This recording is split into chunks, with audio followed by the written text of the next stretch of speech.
রমজান মাসে সবাই ক্ষমা পায়, বাট হাদিসে এসেছে 4 ধরনের ব্যক্তি আছে এমন যাদেরকে আল্লাহ রাব্বুল আলামিন ক্ষমা করেন না। গোটা বিশ্বের সমস্ত মুসলমানদের গুনাহকে আল্লাহ রাব্বুল আলামিন সাধারণভাবে ক্ষমা করে দেয়, but there are 4 categories of people Allah subhanahu wa ta'ala will not forgive them in the month of Ramadan. কয় ধরনের ব্যক্তি? মাশাআল্লাহ, 4 ধরনের ব্যক্তি ক্ষমা পাবে না।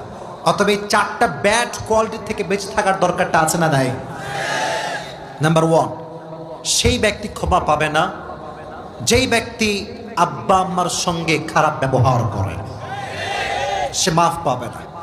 অনেক যুবক আছে দেখবেন আজকাল আমাদের সমাজে, এরা নারীর পাল্লায় পড়ে, গার্লফ্রেন্ডের পাল্লায় পড়ে মায়ের সঙ্গে বাপের সঙ্গে গোলামের মতো ব্যবহার করতে শুরু করে দেয়।